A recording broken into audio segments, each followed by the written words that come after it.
मोहतरम आकिल भाई, उम्मीद है आप खैरियत से होंगे। मैं खालिद जोया लाहौर पाकिस्तान से आपसे मुखातिब हूँ। भाईजान, ये एक क्लिप देखा है जिसमें अजान का एहतराम कर रहे हैं काम छोड़ के। हाँ, और आपकी मेहरबानी अगर आप इस पर तबसरा कर दें कि इसकी ज़रूरत है कि ये ओवर कुकिंग है। ओवर कुकिंग है। बहुत शानदार लफ्ज आपने जोया साहब यूज किया है। Something new for me. Over cooking ही ये मुझे नजर आती है। बिल्कुल आप सही फरमा रहे हैं। नहमदुहु व नसल्ली अला रसूलिल करीम, अम्मा बाद। आप देख रहे हैं नू टीवी जद्दा और मैं हूं आपका दोस्त, आपका होस्ट मोहम्मद आकिल। ये एक वीडियो भी शेयर की है, बल्कि कई वीडियोस बनाई है जोहला ने। काम हो रहा होता है, काम को छोड़कर अजान होती है तो खामोश होकर बैठ जाते हैं और कहते हैं नहीं, खामोश हो जाओ।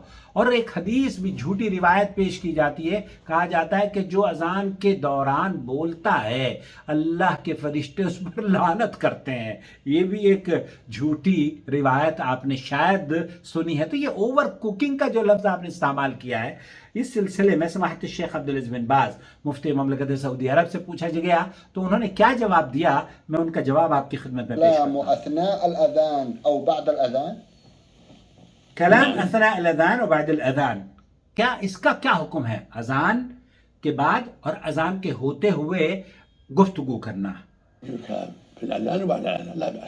यजूज। शेख बिन बाज रहमतुल्लाह अलैह फरमा रहे थे, नाम यजूज अल कलाम फिल अज़ान व बाद अल अज़ान ला बास, लेकिन सुन्नह अल इंसात लिल मुअद्दिन व इजाबतहु। वो ये असल में आप इस अजान के दौरान गुफ्तगू भी कर सकते हैं और अजान के बाद भी गुफ्तगू कर सकते हैं। अलबत्ता सुन्नत ये है कि आप जो मुअज्जिन तकबीर अजान की आवाज बुलंद करता है या अल्फाज बयान करता है तो उन अजान के अल्फाज का जवाब दें। लेकिन सुन्नह इंसात लिल मुअद्दिन व इजाबतहु, तो यहाँ अगर आप खामोश हो जाते हैं उसके अजान को सुनने और अजान का जवाब देने के लिए, तो ये तो अफजल तरीन अमल है। लेकिन ये कहना कि आप काम रोक दें और उसको बातें ना करें और फिर बातों पर भी कहा जाता है कि गुनाह मिलता है, तो इसकी कोई दलील नहीं है। अगर कोई आदमी अपनी जरूरत के तहत किसी से बात करना चाहता है तो फला हरज, फिर कोई हरज की बात नहीं है।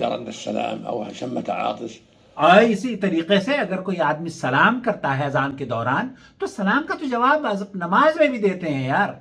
इसी तरीके से अगर किसी को छींक आ जाए अजान के दौरान तो उस छींक जब आएगी तो उसको वो कहेगा अल्हम्दुलिल्लाह, आप उसका जवाब यरहमकल्लाह से दे सकते हैं, उसकी मुमानियत नहीं है। यहाँ अगर किसी चीज की जरूरत हो तो आप गुफ्तगू कर सकते हैं, लेकिन ये सोचना कि कामकाज ठप करके हम बैठ जाएं अजान के एहतराम में, तो ये एहतराम दरअसल गैर ज़रूरी है और ये गुलू पर मबनी एहतराम लगता है माजरत के साथ। क्यों? क्योंकि जब नबी करीम सल्लल्लाहु अलैहि वसल्लम से या सहाबा से इस तरह का कोई अमल साबित नहीं है तो हम क्या उनसे आगे बढ़ने की कहीं तो कोशिश नहीं कर रहे हैं? बहुत सारे लोगों को हमारे यहाँ, तो हमारे हिंदुस्तान में खास तौर पर देखा जाता है कि अजान होती है ना तो हमारे तो प्राइम मिनिस्टर या बड़े बड़े जो लीडर्स हैं या फिल्म एक्टर्स, तो वो लोगों को इम्प्रेस करने के लिए कि जैसे कि बहुत दीनदार लोग हैं, हालांकि उनकी दीनदारी कितनी है मुझसे बेहतर आप जानते हैं, तो वो क्या करेंगे? वो एक मैंने वीडियो देखी, वो सलमान खान साहब ऐसे उसको कह देते हैं अजान हो रही है, अजान। और अल्लाह के बंदे, नमाज तो तुम कभी पढ़ते नहीं हो और शिर्क बिदात में ऊपर से नीचे तक लथपथ घूम रहे हो, हर बुत और हर मज़ार पर जाकर झुक जाते हो, तो तुम्हारा अजान में खामोश रहना, इसकी क्या अहमियत हो सकती है? दोस्तों, भाइयों और बहनों, अजान के दौरान या अजान से पहले या अजान के बाद बोलने में कोई कबाहत नहीं है। बेहतर जो सुन्नत अमल है वो ये कि जब मुअज्जिन ये कहे अल्लाहु अकबर, तो आप खामोशी से सुने और उसकी अजान का जवाब देते रहें और फिर उसके बाद दुआ भी पढ़ें। इसको तो लोग पढ़ते नहीं हैं। वो सलमान खान भी माइक ऐसे करके रह गया, और भाई उसका शायद उसको आता भी नहीं हो, लोग उसी से मुतासिर हैं और यही समझ बैठे हैं कि रिलीज होती हैं, प्राइम मिनिस्टर साहब कहीं गए, अजान की आवाज आ रही है तो उसको एहतराम। मुसलमानों की वोट हासिल करने के लिए, क्योंकि अक्सर मुसलमान बेचारे जुहला हैं, जाहिल हैं, उनको यही समझ नहीं आती कि ये दीन का हिस्सा नहीं है कि मुसलमानों को अजान के वक्त वो काम ना करें और वो काम काज बंद कर दें, ठप कर दें, और वो अजान के वक्त खामोश हो जाएं। तो ये दीनदारी नहीं है। दीनदारी ये है कि जब अजान हो तब आप उसका जवाब दें। तब अल्लाह करे कि हमारे जो नेता हैं वो अजान का जवाब देना शुरू कर दें, और फिल्म स्टार्स भी अगर इस तरह की कोई चीज आती है तो उनका एक ऐसा अमल होगा जिस पर शायद लोग अमल करें, और वो तकलीदी अमल होगा और कोई हर्ज नहीं है।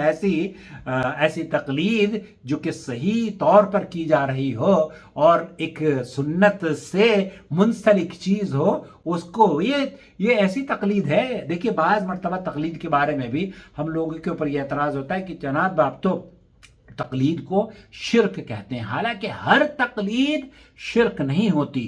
तकलीद का एक ऐसा पहलू है जो शिर्क है, हर तकलीद शिर्क नहीं है, बल्कि कई तकलीद ऐसी है जो मुस्तहसन है, उसको करना चाहिए। एक आदमी नेकी का काम कर रहा है, अगर आप उसके काम को देखकर बेऐन ही दूसरे को, किसी को पानी पिलाना, अब कोई पानी पिलाता है तो अगर आप पानी पिलाना किसी को तकलीदी तौर पर ये कहें कि मैं इसी तरीके से, जिस तरीके से मैंने इसको देखा है गरीब आदमी को पानी पिलाते हुए, गरीब आदमियों में खाना तकसीम करते हुए, तो इसी तकलीद तो मुबाह है, ऐसी तकलीद तो मुबाह है। तकलीद की हर किस्म शिर्क नहीं होती दोस्त।